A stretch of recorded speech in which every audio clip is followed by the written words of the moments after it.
दासोहाकडे, अज्ञानाकडून ज्ञानाकडे आणि एकांताकडून लोकांताकडे. माणसाने एकांतामध्येही राहू नये, एकत्र या, चर्चा करा आणि त्यातून काहीतरी नवनीत निघतं, हे विचार महात्मा बसवण्णांनी मांडले. जो तो दिसावयाला दिसतो सुखात आहे, जो तो दिसावयाला दिसतो सुखात आहे, गरतीत माणसांना एकांत खात आहे. ऐकून घ्या परंतु सांगू नका कुणाला, जो जो सुखात आहे तो तो भ्रमात आहे. त्यामुळे एकांतामध्ये राहू नका, एकत्र येत चला आणि लोकांतासारखं वागा. यानंतर आजचे दुसरे प्रमुख व्याख्याते आमचे मित्र, जेव्हा जेव्हा त्यांना संधी मिळते राज्यस्तरापर्यंत तज्ञ मार्गदर्शक म्हणून ते नेहमी जात असतात. त्यांचे विचार आम्ही नेहमीच ऐकत असतो. या ठिकाणी बसव विचार सादर करण्यासाठी मी त्यांना आमंत्रित करतो. आदरणीय धर्मराज पाटील सर. धन्यवाद. सर्वांना शरणो शरणार्थी. भूक लागली नाही ना?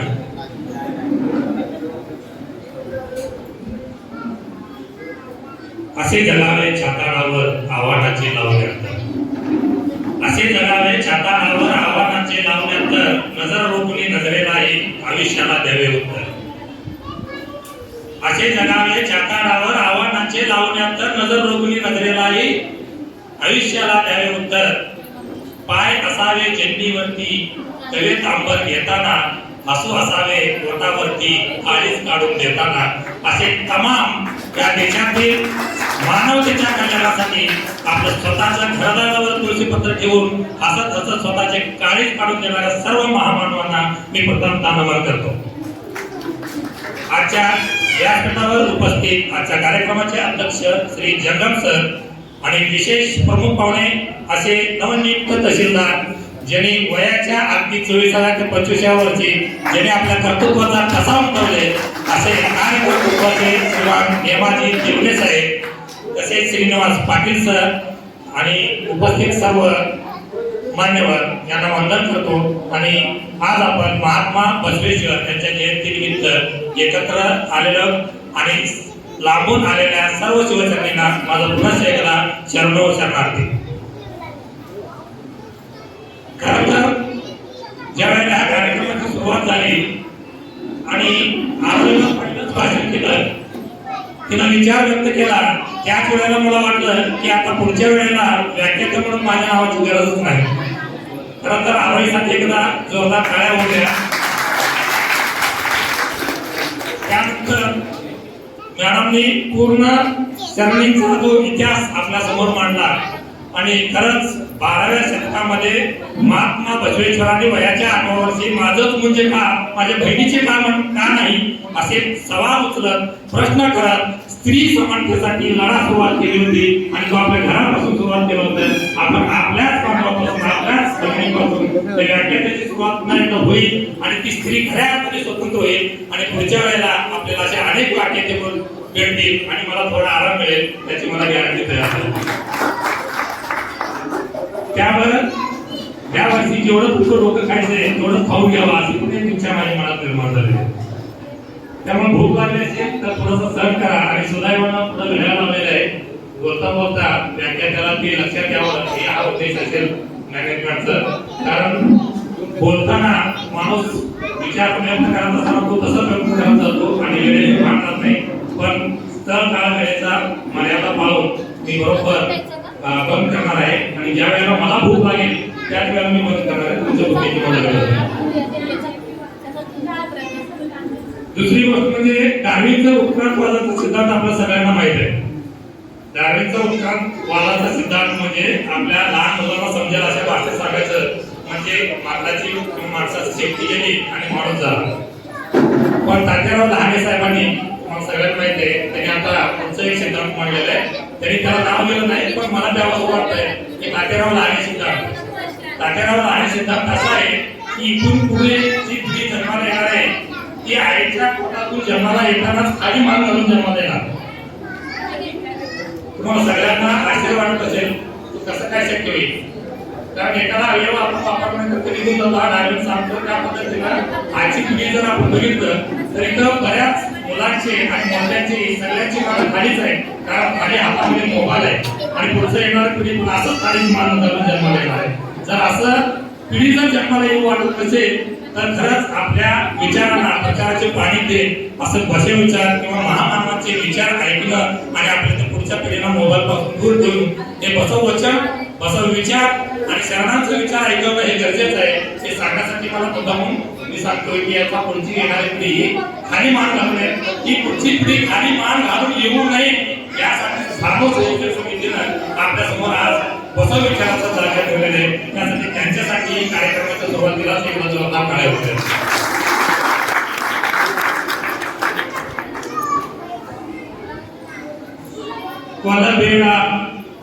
कळबेड़ा उसिया मुड़ियलो बेड़ा तन्न वन्मस बेड़ा अन्यरगी आश्रय पड़े बेड़ा इदे अंतरंग सुद्धि इदे बहिरंग सुद्धि इदे ನನ್ನ ಕೂಡಲ ಸಂಗಮ ದೇವಗೆ ನೆಲೆಯುವ ಪರೆ. आपण आतापासून बघतोय की कठोरतेकडून सहजतेकडे जाणे म्हणजे बसव विचार आहे. 12व्या शतकात हा एकदम अंधकारमय असा शतक असताना इथं अत्यंत अंधश्रद्धा, रूढी, परंपरा यांनी जगडलेला एकूण हा समाज होता. या समाजाला भक्ती करण्याचा जो स्वातंत्र्य होता तो सुद्धा नाकारलेला होता आणि त्यासाठी विशेष असा समाजाचा मागतेदारी होता.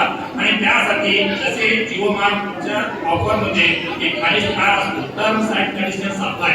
मग भक्ती करण्यासाठी सुद्धा आपल्याकडे टर्म्स होते. मग त्याला अभ्यास करावा लागेल, पहाटे उठावं लागेल, मग अभ्यास करावा लागेल, आंदोलन करून बसावं लागेल, अमूक करावं लागेल, या ठिकाणी जावं लागेल, तरच तुला भक्ती करता येईल. तर त्यासाठी जर मानवाला मुक्ती मिळवायची असेल तर मानवाने काय करायला पाहिजे हे सहज आणि सुंदर असणार. बसवेश्वर महाराजांनी सांगितलं बेटा बोल बेटा उसिया मुड़ियलो बेड़ा. आता बोलताना अनेकांनी सांगितलं चोरी करू नको हत्या, बोलू नको मिथ्या,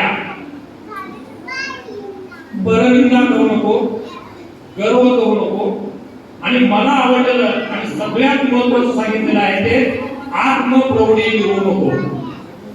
आत्मप्रौढी मिळवू नको आणि त्याच्यात दोन्ही सांगितले कुणाची खोटी स्तुती पण करू नको आणि स्वतःची स्तुती स्वतःच्या तोंडाने करत जाऊ नको. कारण आज आपण जर बघितलं तर सगळे जे समस्या आहेत एकमेकांपासून माणसापासून फुटण्याचे जे कारण आहेत ते सगळे याच दोन कारणासाठी.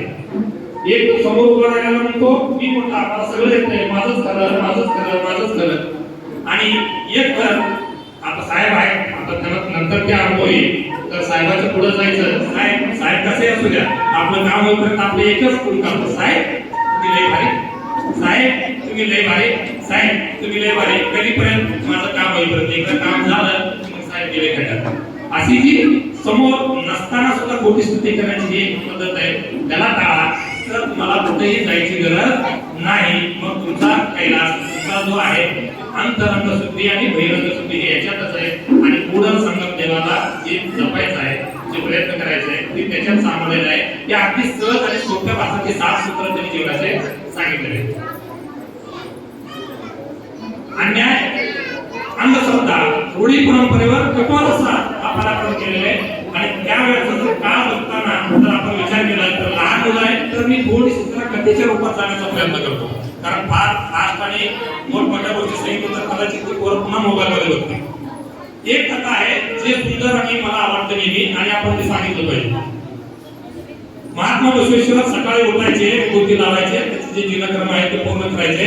शरणो शरणार्थी म्हणत जे समोर भेटत त्यांना शरणो शरणार्थी म्हणायचे आणि लोक शरणो शरणार्थी म्हणायचे. एके दिवशी त्याने हरळ्याच्या घरी गेले. तुम्हाला सगळ्यांना कदाचित माहित असेल हे नाव, हरळ्या शरणाचं नाव आहे. हरळ्यांच्या घरी गेले. हरळ्याने त्यांना प्रसादासाठी आमंत्रित केलं होतं. प्रसाद वगैरे झालं, बाहेर आल्यानंतर हरळ्या म्हणाला शरणार्थी. तर बसवेश्वर महाराजांनी त्यांना म्हणलं की शरण रे शरणो शरणार्थी. मग हरळ्याच्या मनामध्ये विचार आला मी फक्त शरणार्थी म्हणलं की त्याच्याबद्दल मला बसवेश्वर महाराजांनी शरण रे शरणो शरणार्थी असं फार मोठ्या पद्धतीने मला उपाय दिलेलं आहे. याचं गुण मी कशा पद्धतीने फेडू असं एक दोघं नवरा बायको लोक विचार करू लागतात. हरळ्या आणि त्यांची बायको दोघांना विचार करायला लागतात. आणि त्यांना त्यांच्या डोक्यामध्ये एक लागली सुचते की आपण व्यवसायाने चांभार असल्यामुळे आपण बसवेश्वर महाराजांना एक चपलाची जोडी तयार करून देऊया की जेणेकरून ते त्याला वापरता येईल. मग आपण कल्पनाही करू शकत नाही हरळ्या आणि तल्लवा त्या दोघांनी मिळून ते आपल्या स्वतःच्या मांडीचं चांगलं काढून आणि ते चांगल्याचं सोल बनवून बसवेश्वर महाराजांसाठी जोडे तयार केले आणि त्यांना वाटलं की बसवेश्वर महाराजांना खूप आवडेल आणि त्यांनी आपल्याला शरणार्थी सर्व शरणार्थी त्याचा उपकार केल्याचं समाधान आपल्याला भेटेल म्हणून त्यांनी ते घेऊन गेले. जर मला सांगा, जर मी एखाद्या कामावर आहे, प्रधानमंत्रीचं माझं पद आहे आणि मला कोणीतरी असा गिफ्ट घेऊन आलेला आहे, तर मी काय केलं असतं आजच्या स्थितीमध्ये?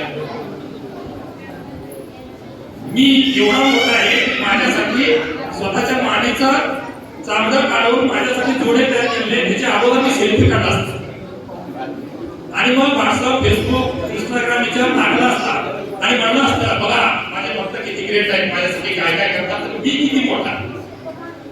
या पद्धतीनं त्याचा आपण पब्लिशन केलं असतं, ऍडव्हर्टाइजमेंट केलं असतं आणि स्वतःचा प्रोडी मिळवला असता. तर बसवेश्वर महाराजांनी ते जोडे बघितले आणि त्याला विचारलं आणि हे कशाचे जोडे फार सुंदर दिसत आहेत, ते नेहमी सारखे नाही. त्यावेळेला त्यांनी ज्या वेळेला सांगितलं की आम्ही अशा पद्धतीनं तुमच्या गुणातून मुक्त होण्यासाठी हे जोडे तयार केलेले आहेत, तर त्यावेळेला बसवण्णांनी ते जोडे उचलले आणि स्वतःच्या डोक्यावर ठेवून घेतले बर दरबार. त्याच्यानंतरची गोष्ट आपण सांगतो ते बाकीच्या गोष्टी नंतरच्या. आंतरजातीय जो विवाह घडला याच्यात मुलांचा आणि माधुरसांचा घडला तो भाग. एवढा प्रसंग मी वाचला, एवढ्या प्रसंग वाचल्यानंतर याच्यातून आपण काय इंटरप्रिटेशन करणार आहोत? पहिल्यांदाच त्यांनी तिथं सांगितलं माझ्या ओढी कुणी जाण नाही, शिवभक्ता ओढी कुणी महान नाही. या वचनाचं इंटरप्रिटेशन इथं आपल्याला करता येईल की इथं हरळा याचे जोडे डोक्यावर ठेवताना कधीच महात्मा बसवेश्वरांनी विचार केला नाही की मी प्रधानमंत्री आहे एका राज्याचा. ही जोडे कुणी तयार केलं त्याचाही विचार केला नाही. हे जोडे कोणत्या जातीच्या माणसाने केला ही विचार केला नाही. मग जोडे डोक्यावर का ठेवले? फक्त मांडीच्या चरण्यापासून ते जोडे तयार केले एवढ्याच कारणासाठी जोडे डोक्यावर ठेवले ना? किंवा आमच्या शरणाने माझ्या भक्तांनी केलं म्हणून ते जोडे आपल्या डोक्यावर घेतले का? ह्या गोष्टीचा आपल्याला बारकाईने विचार करणं गरजेचं आहे आणि मग तिथं आपल्याला काय कडे कैलासला त्याला कसं जोडता येईल हे आपल्याला लक्षात येईल. हे जोडे ते डोक्यावर ठेवले आणि सांगितलं माझ्यावर कुणी सांग नाही, शिवभक्तावणी कुणी महान नाही. याच्यातलं शिव हा शब्द म्हणजे मंगल, शुभ, सुंदर. तू जे कलाकृती माझ्या समोर तयार केलेलं आहे, मी कोण आहे, माझं पद काय ते महत्वाचं नाही, पण जे तू काम करतोय ते केलेलं काम आहे ते अतिउत्कृष्ट आहे. म्हणून त्या तुझ्या उत्कृष्ट कामाला सलाम म्हणून त्या डोक्यावर घेतलेलं.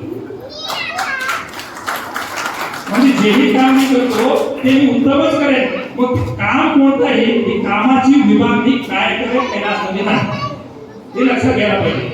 तू चांगले शिकतो की लोहार आहेस, कुंभार आहेस, की तू झाडू मारतो रस्त्यावरची, पण जो भी करेंगे कमाल के करेंगे हे जर कुणी सांगितलं असेल तर ते महात्मा बसवाने आपल्याला 12 शतकात प्रत्यक्ष कृतीतून सांगून दाखवलं.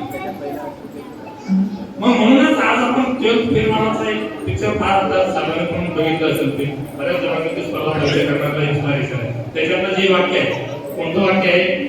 आपकी वजह से, कुर्सी की वजह से आपकी नहीं, कि आपकी वजह से कुर्सी की इज्जत बढ़नी चाहिए. ही जर त्या प्रत्यक्ष त्या प्रसंगातून कोणी सांगितलं असेल तर महात्मा बसवांनी सांगितलं की तुझ्या किंवा तू करणाऱ्या कामामुळे नाही, तुझ्यामुळे त्या कामाची प्रतिष्ठा वाढायला पाहिजे. म्हणून आज लक्षात ठेवत आहे, जो भी करेंगे कमाल के करेंगे. मी शिक्षक असेल, मी क्लार्क असेल, मी कारकून असेल, हे मला कुठलंही दिलं गेलं नाही, पण मला जे काम मिळालेले ते काम उत्तम करणे, ते काम सुंदर करणे म्हणजेच काय केलं. जर आपलं काम जर आपण सुंदररित्या करत असेल तर आपल्याला कुठेही जायची गरज नाही. हे 12व्या शतकात सांगितलंय. त्यानंतर एपीजे अब्दुल कलामांचं एक सुंदर वाक्य आहे, if you salute your duty you need not to salute everybody, if you dilute to your duty you need to salute everybody. मग हेच तत्व आपल्याला 12व्या शतकात महात्मा बसवेश्वरांनी सांगितलं आणि त्याच तत्वाच्या जीवावर आज 900 वर्षात उभ्या ताकमानाने लिंगायत समाज उभा आहे. एकच तत्व आपण स्वीकारले, काय केलं पहिला, माझं काम मला निष्ठेने करायचंय, माझं काम मला प्रामाणिक करायचंय, माझं काम मला नीट करायचंय, माझं काम मला चोख करायचंय आणि त्या कामातून मिळालेला मोबदला जर माझं कुटुंब चालून जर माझ्याकडे राहिलं तर मला दासोह करायचंय. हे जरी एक आज आपण आजच्या व्याख्यानातून घेतलं ते काळाचं उदाहरण आणि आपलं ते हरळ्याचं उदाहरण लक्षात ठेवलं, ते जोडे जरी लक्षात ठेवलं की रोज ज्या ज्या वेळेला मी जोडे घालतो त्या त्या वेळेला तो प्रसंग मला आठवतो. कारण जोडे घालल्याशिवाय तर मी ऑफिसला जाऊ शकत नाही आणि जोडे घालताना मला वाटतं अरे हरळ्याचे जोडे आहेत ते मला डोक्यावर ठेवलं बसवणार नाही, म्हणजे माझं काम मला नीट करायचंय. हे जर बसवलं आपण शिकलं आणि रोजच्या आचरणात जीवनातल्या घटनेला जर आपण जोडलं तर मग आपण तत्व आचरण करू शकतो, त्याशिवाय आपण करू शकत.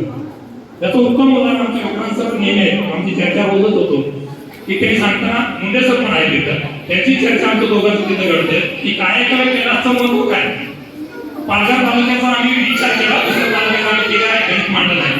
पालघर तालुक्यातून जेव्हा हे मुख्यमंत्री सुंदर शाळा स्वच्छ शाळा हा अभियान सुरू झाला, जर आमच्या डोक्यात विचार त्यांनी मांडला की 1 नंबरची शाळा कोणती, मग 2 नंबरची शाळा कोणती, 3 नंबरची शाळा कोणती आणि 4 नंबरची शाळा कोणती. आणि ज्या वेळेला आम्ही पुन्हा जाऊन विचार केला तिथं काम करणाऱ्या शिक्षकांची नावं बघितलं आणि त्यावेळेला लक्षात आलं कारण काय केले कैलास हा जो मंत्र आहे तो फार ठिकाणी इफेक्टिव्हली आजही काम करताना दिसतो. तुमच्या लक्षात आलं असेल मला काय म्हणायचंय. मग अशा पद्धतीने जर आपण आपल्या कामाचे जर निष्ठेने काम केलं तर त्याच्यातले बरेच आपले मंडळी सुद्धा इथे उपस्थित आहेत. त्यांचा सत्कार करण्याचा पण आपण मानस होता, पण तो कार्यक्रमाच्या लेखी प्रशासन हे केलं नाही. म्हणजे हा जो मंत्र आहे काय केला खऱ्या अर्थाने स्वाभिमानाने आपल्याला जगायला शिकवतोय, कुणासोबत लाचार म्हणून राहायला शिकवत नाही. म्हणून काय केला असे मंत्र जरी आपण पाळलं आणि आपल्या लहान मुलांना सांगितलं तर आपल्याला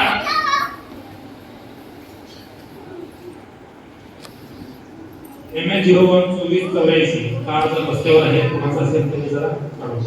MS012484 अशा पद्धतीचे हे जे इंटरप्रिटेशन आहे ह्या छोट्या छोट्या गोष्टीचा ज्या वेळेला आपण इंटरप्रिटेशन करू आणि ते आपल्या पुढच्या पिढीपर्यंत पोहोचवू त्याच वेळेला बसवत विचार खऱ्या अर्थाने ते रुंदीगत होईल. आणि मग आपल्याला काय म्हणायचं होतं, आपल्या लोकांना ते काय सांगायचं होतं आणि त्याच्यातून आपल्याला काय बोध घ्यायचंय ना आजच्या जीवनात ते आपल्याला कुठं वापरायचंय हे आपल्या लक्षात येईल. म्हणून काय केले कैलास हे अतिशय उत्कृष्ट असं मंत्र आहे.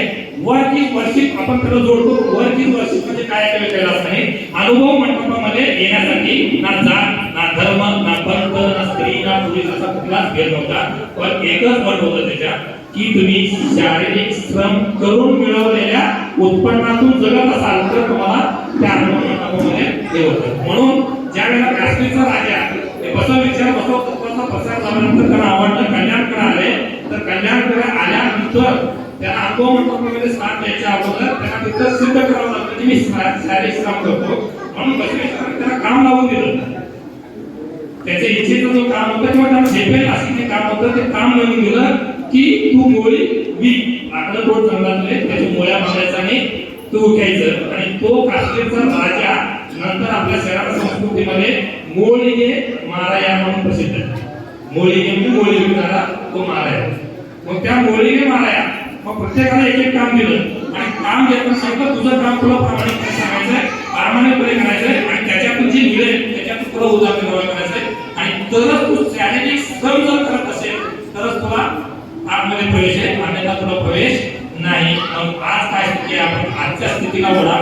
जेव्हा मी माझ्या पायात बूट घालतो, इन्शर्ट करतो आणि उच्च पदावर जातो, पण बेरोजगारी इतकं वाढलेलं आहे, संख्या कमी आहे, नोकरी मिळत नाही, त्यावेळेला आजचा माझा तरुण काय करतो, शारीरिक श्रम करायला तयार आहे. मी एवढं शिकलेलं आहे, मी काम करू, मी एवढं शिकलेलं आहे, मी काम करू, मी एवढं शिकलेलं आहे, मी व्यवसाय करू. अरे काय केलेस कैलास असोवर काय असोवर हे जे सांगितलं ते व्यवसाय स्वातंत्र्यासाठी सांगितलं. छोटे मोठे काही असू द्या व्यवसाय करा, शारीरिक श्रम करायला लाजू नका. खऱ्या अर्थाने श्रमाला जी प्रतिष्ठा दिली असेल तर 12व्या शतकात महात्मा बसवेश्वरांनी श्रमाला प्रतिष्ठा दिलं आणि मग सगळ्यांना सांगितलं काय केले कैलास. जर ते आपल्याला सिद्ध करायचं असेल तर मला दोनच गोष्टी लक्षात द्यायला पाहिजे. जो भी करेंगे कमाल के करेंगे, जो भी करेंगे कमाल के करेंगे. कोणतं काम आहे ते मला देणं घेणं नाही, जे काम आहे ते काम मी निष्ठेने करेन आणि कुठल्याही कामाची विभागणी करणार नाही. आमचं काम श्रेष्ठ, आमचं काम कनिष्ठ, जो तो त्याच्या जागेवर श्रेष्ठ आहे हे महात्मा बसवेश्वरांनी सगळ्यांना सांगितलं. आणि म्हणूनच ते समतावादी समता दृष्टीत असा समाज निर्माण करण्यासाठी आपल्याला ते उपयुक्त ठरलं. म्हणून त्यापेक्षा एका फॉरेनरने लिहून ठेवलेले ज्याला आपण प्रवासी म्हणतो की बसव कल्याण किंवा कल्याण म्हणजे त्यावेळेची परिस्थिती अशी आहे की इथं तुम्हाला एकही भिकारी दिसत नाही, एकही भिकारी दिसत नाही. जो तो घेण्यासाठी नाही, जो तो देण्यासाठी प्रवृत्त आहे. ज्याला त्याला वाटतंय माझ्याकडून काहीतरी समाजासाठी जायला पाहिजे, माझ्याकडून काहीतरी दाखवलं व्हायला पाहिजे, म्हणून ते प्रत्येक जण देण्यासाठी धडपडत आहे, देण्यासाठी लोकांना उत्स्फूर्त हे प्रतिसाद देत आहे. मग अशा पद्धतीची जर रचना तयार झाली, जर प्रत्येक जण म्हणतोय मला द्यायचं आहे, तर घेण्याचा प्रश्नच येणार नाही. मग एक समृद्ध असा समाज निर्माण व्हायला मदत होईल. म्हणून काय काय कैलास हे समजून घेत असताना नुसतं कष्ट म्हणजे कैलास असं नाही, तर त्या कष्ट जो करतो त्याच्यात आपल्या समाजाची विभागणी नाही. मी अमुक आई म्हणून तुझ्यापेक्षा श्रेष्ठ आहे, विभागणी का नाही हे पण लक्षात घ्यायला पाहिजे. जर मी म्हणला साहेब येत आहे, मी तहसीलदार आहे, तू काय जिल्हा परिषद मास्तर, कामाचं जर विभागणी केलं की लगेच अधिकार लागू होतो. ते कामाची विभागणी नाही, तर ते त्याच्या खुर्चीवर बसल्यावर त्याचं काम किती प्रामाणिकपणे करताय आणि मी माझ्या शाळेत गेल्यानंतर माझं काम किती प्रामाणिकपणे करतोय आणि त्या कामाच्या दर्जाची तुलना जर झाली तर मग अहंकार येणार नाही आणि प्रत्येकाला वाटेल येस बॉस तू पण उपयोगी आहे, मी पण उपयोगी आहे. जर दोघं आपण एकत्र मिळून काम केलं तर आपल्याला आणखी पुढे जाता येईल. ही खऱ्या अर्थाने काय कैलासची व्याख्या आहे. आणि जर ही व्याख्या आपण प्रत्यक्षात आणली तर एकमेकांमध्ये भेद करायचा प्रश्न येत नाही. म्हणून त्याचं एक पण चोर म्हणू नको, कोणाला ते म्हणू नको, आमच्या हत्यारा म्हणू नको, सगळ्याला जवळ घे आणि त्यांना समजावून सांग. म्हणून शाळेकडे कैलास म्हणजे नुसताच वर्कशी नाही, श्रमाची विभागणी नाही, कामाची विभागणी नाही, कामाची दर्जाची तुलना तिथं होते. ज्याचं काम श्रेष्ठ आहे त्याला मान भेटेल आणि मग त्याच्यानंतर पुढचा जो प्रोसेस करते हे काय कैलासची व्याख्या आहे. म्हणून ह्या सगळ्या गोष्टी आपण समजून घ्यायला पाहिजे. हे कधी शक्य आहे ज्या त्या वेळेला एक एक वचन आपण वाचू आणि त्याचा अर्थ आपण लावू त्या त्या पद्धतीने आपल्याला ते कळत जाणार. म्हणून एका ठिकाणी बसवेश्वर महाराजांनी सांगितलंय की तरु पर्वतावर जाऊन अनंत काळ तप करण्यापेक्षा, तरु पर्वतावर जाऊन अनंत काळ तप करण्यापेक्षा एक दिवस लिंग पूजा केलेलं चालेल का? एक दिवसाच्या लिंग पूजा करण्याने काय फरक पडेल का? अनंत काळ लिंग पूजा करण्यापेक्षा एक दिवस गुरुची सेवा केल्याने काय फरक पडेल? अनंत काळ गुरुची सेवा करण्यापेक्षा एक दिवस जंगमास तृप्त केलं तर, मग अनेक दिवस जंगमास तृप्त करण्यापेक्षा पुढं संगम देवा क्षणभर तुमच्या चरणांचा अनुभव ऐकलेला काय वाईट? मग हेच पुन्हा हरिपाठामध्ये आपल्याला पुढे मिळतोय. बसवेश्वर महाराजांनी जे सुरू केलेलं आहे ते पूर्ण आद्यते आहे, आरंभ तिथून आहे. त्याच्यानंतरचं झालेले सगळे भक्ती चळवळ, सगळ्या समाज चळवळाचं जर तुम्ही इतिहास बघितलं तर प्रत्येक मुद्दा पूर्ण तिथं दिसलं बघितलं बसवेश्वर महाराजांनी सांगितलं. इतकं सुंदर आणि अति काम आहे आणि तेच आहे ते क्षणभर चरणाचा अनुभव ऐकलेलं सगळ्यात श्रेष्ठ असे बसवेश्वर महाराज सांगतात. तुम्हाला तापात तप करण्याची गरज नाही, जंगमाची सेवा करायची गरज नाही, लिंग पूजा रोजच करावा, अनंत काळ करावा असंही गरज नाही. क्षणभर जरी तुम्ही शरणांचा अनुभव ऐकला आणि त्या शरणांचा अनुभवाचा अनुसरण केला तर तुम्हाला मुक्ती मिळेल, तुम्हाला सक्सेस मिळेल अशा पद्धतीचे ते सांगताय. म्हणजे काय हे शरणांचे अनुभव म्हणजेच काय आहे? अनुभव मंडपात मांडलेले त्यांनी अनुभव आणि तेच अनुभव म्हणजे काय? जे दार पत्रात ते वचन आणि ते वचन म्हणजे त्याचे अनुभव आहे. म्हणून मग बसवेश्वरांचा विचार जर आपल्याला समजून घ्यायचा असेल तर आपल्याला वचन समजून घेतल्याशिवाय पर्याय नाही. म्हणून प्रत्येकाने वचनांचे अर्थ लावा आणि मग त्या पद्धतीने संपर्क होईना ते एक एक वचन एक एक अनुभव आपण आपल्या पद्धतीने अनुभव करा आणि त्याच्यातून आपल्याला जे विचार येईल आणि ते विचार पुन्हा आपल्या पुढच्या पिढीला सांगा. म्हणजे त्याच्यातून ते इंटरप्रेट होईल आणि नक्कीच आपल्या मुलामध्ये ते एक प्रेरणा होईल. लढा एक संघर्ष देण्याची ती उर्मी, ज्यांनी जे संघर्ष दिलेले तेवढी संघर्ष देण्याची उर्मी आपल्यामध्ये नक्कीच निर्माण होईल असे आशा वाटते. म्हणून मी म्हणत होतो की क्षणभर हा शब्दाचा जो संबंध आला की ते हरिपाठामध्ये पण सांगितलं. हरिमुखे म्हणा देवाच्या दारी उभा क्षण धरे, हरिमुखे म्हणा हरिमुखे म्हणा पुण्याची गणना कोण करेल. ते सांगितलेलं आहे. पुन्हा ज्ञानोबा ते सांगतात वारकरी संप्रदायामध्ये तुम्हाला जास्त वेळ कुणाशी तपश्चर्या करायची गरज नाही, त्यासाठी तुम्हाला हिमालयात जायची गरज नाही. सहज आणि सोबत देवाच्या दारी क्षणभर उभा आहे, देवाचं नाम घेतात, पुण्याची गणना कोण करेल, हेच म्हणजे आपण रोज उठून एक वचन जरी वाचलं तरी त्याच्यानंतर आपल्याला फार काही करायची गरज लागणार नाही. इष्टलिंग हे दिलं, इष्टलिंग हे व्यक्ती स्वातंत्र्याचं प्रतीक आहे. जर तुला मंदिरात जाता येत नाही, जर तुला तिथं ऍडमिशन नाही, प्रवेश नाही, तर तुला स्वतःचं व्यक्ती स्वातंत्र्य जपायचं असेल तर तू स्वतःच्या तळ हातावर दिलेला देव आहे आणि त्याची पूजा करण्याची दोन पद्धती आहे. एक पद्धत, इष्टलिंग कोणत्या हातात ठेवला जातो? कोणत्या? डाव्या हातात. मग मला सांगा, डावा हात श्रेष्ठ की उजवा हात श्रेष्ठ? आपलं मान्यता काय आलं आज? डावा हात श्रेष्ठ की उजवा हात श्रेष्ठ? प्रत्येक काम आपण उजव्या हाताने करतो. मग इष्टलिंग डाव्या हातावर का, असं कधीतरी विचार केला का? असं कधीतरी आपण विचार केला का? जर प्रत्येक काम चांगलं गोष्ट उजव्या हाताने द्यायचं, उजव्या हातानेच करायचं, तर मग इष्टलिंगाला डाव्या हातावर का अधिष्ठान दिलं? म्हणून जे जे डावा आहे त्याला उजवा करायचा प्रयत्न, जे जे कमी आहे त्याला वर आणायचा प्रयत्न, जे जे नीच आहे ते समज होतात माणसाकडून, त्या सगळ्यांचा उद्धार करण्याचा काम. आणि त्या सगळ्यांना तळ हातावर कोणी धरून उचललं असेल तर ते महात्मा बसवाने उचललंय. प्रत्येक गोष्टी हे झालं इष्टलिंगाची. आणि या इष्टलिंगाची पूजा करताना आपण गायत्री वगैरे करतोय आणि खऱ्या अर्थाने सगळ्यात जास्त मला आवडलेलं आणि मग ज्यांना ज्यांना मी सांगतोय विचार बसवण्याचं ते प्रत्येकाला आवडतो आणि लहान मुलांना तर फारच आवडतो. बसवेश्वरांनी सांगितलं झोप हीच तपश्चर्या आहे. बसवेश्वर महाराजांनी काय सांगितलं?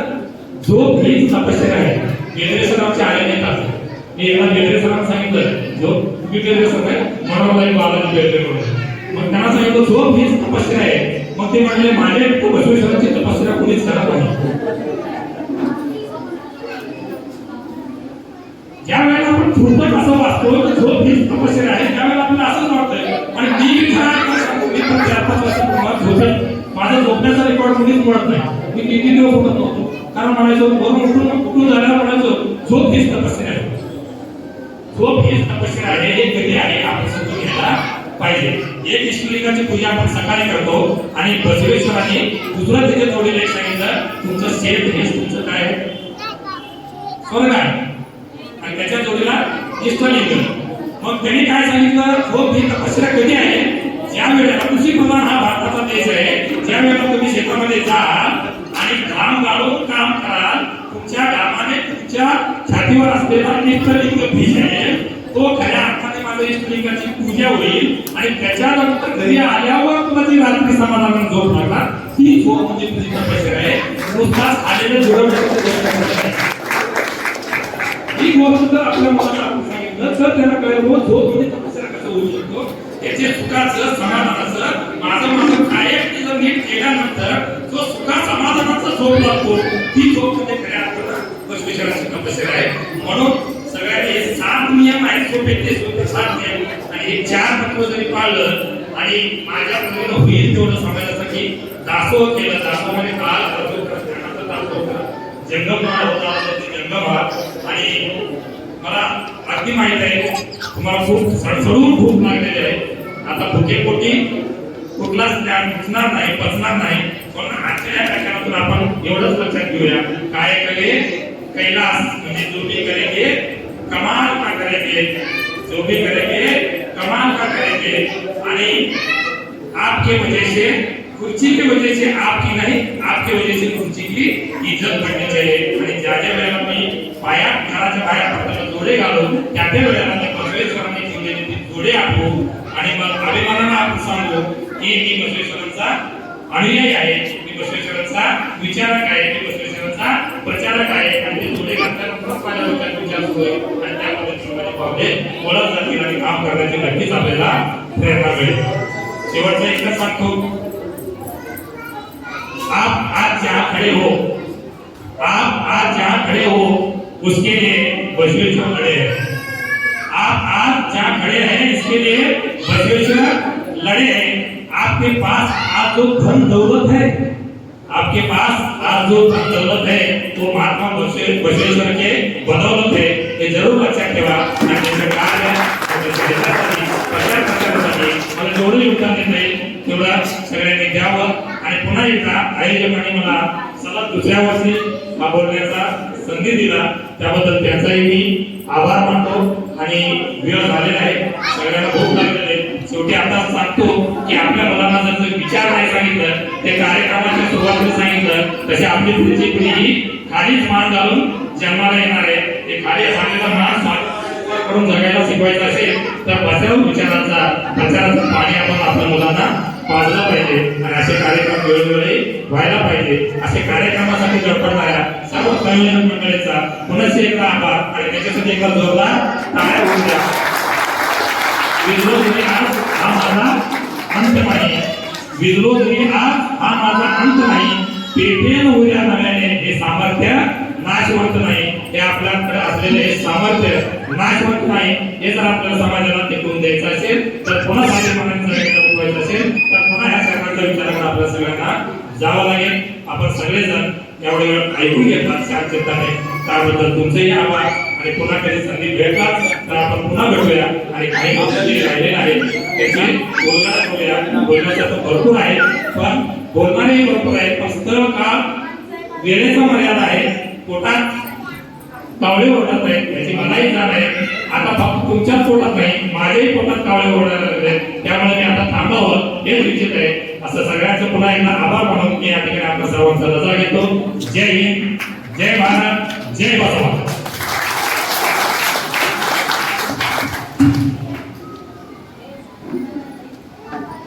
धन्यवाद पाटील सर. आपण बोलत असताना साऊंडचा बेस वाढवण्याची आवश्यकता पडली नाही, कारण आपला बेसच एवढा आहे की आपले विचार थेट सर्वांच्या मेंदूपर्यंत आणि काळजापर्यंत पोहोचलेले आहेत. महात्मा बसवण्णांचे परखड विचार आपण आपल्या भरदार अशा आवाजामध्ये सर्व समाज बांधवांपर्यंत पोहोचवलेले आहेत. महात्मा बसवण्णा यांनी केवळ जगालाच वचन साहित्य सांगितलं, ते स्वतः सुद्धा जगले आहेत. श्री पाटील सरांनी सांगितलं की हरळे यांनी बनवलेले जोडे महात्मा बसवण्णांनी डोक्यावरती घेतले. लिंगायत तत्वज्ञानामध्ये त्याची विभागणी 3 प्रकारांमध्ये केलेली आहे: धार्मिक, सामाजिक आणि आध्यात्मिक. तर याच्यामध्ये सामाजिक मध्ये जे पंचाचार सांगितलेले आहेत त्यामध्ये हा भ्रष्टाचार सांगितला जातो की माझ्यापेक्षा लहान कुणी नाही. मी कुठल्याही पदावरती असेल, राजकीय, सामाजिक, आध्यात्मिक, धार्मिक, कितीही वरिष्ठ पदावरती असेल तरी मी समजलं पाहिजे की माझ्यापेक्षा खाली कुणीही नाही. पंचचारामध्ये लिंगाचार, सदाचार, शिवाचार, गणाचार आणि भ्रष्टाचार सांगितला जातो. गणाचारामध्ये गण म्हणून आपण काम केलं पाहिजे. आपली जी अस्मिता आहे, आपले जे षटस्थल असेल, अष्टावर्ण असतील, याच्याबद्दल जर कोणी टिप्पणी करत असेल, शरणांबद्दल टिप्पणी करत असेल, बुद्धी, प्रामाण्यवाद आणि विवेकवाद आपला जागृत ठेवून आपणही अगदी त्याच भाषेमध्ये सडेतोड त्या ठिकाणी टीका टिप्पणी करून काढली पाहिजे. यासाठी आपल्याला सर्वात प्रथम आधी आपला अभ्यास असला पाहिजे. अष्टावरणामध्ये सांगितलं जातं 8 आहेत: गुरु, लिंग, जंगम, रुद्राक्ष, विभूती, मंत्र, तीर्थ आणि प्रसाद. ही अष्टावर्ण आहेत. पंचाचार झाले आणि शेवटचा आहे षटस्थ. एखादा डोंगर चढत असताना आपण त्याचे टप्पे बनवत असतो, पायऱ्या बनवत असतो, थांबत असतो, आणि शेवटची पायरी ही जीव शिव ऐक्याची पायरी आहे. तर षटस्थलामध्ये भक्त, माहेश्वर, प्रसादे, प्राणलिंगे, शरण आणि शेवटची पायरी ऐक्य अशी सांगितलेली आहे. महात्मा बसवण्णांचे विचार खरोखर अस्तित्वात आणणं फार कठीण आहे, कारण ते फार परखड विचार आहेत आणि फार कठोर आहेत. यानंतर आपण आता कार्यक्रमाच्या शेवटाकडे वळूया. आजच्या कार्यक्रमाचे मान्यवर आहेत, त्यांची आपण मनोगत घेऊ आणि त्यानंतर कार्यक्रमाला सांगतो. मी आपल्या सर्वांचे प्रेरणास्थान या ठिकाणी उपस्थित असलेले तहसीलदार साहेब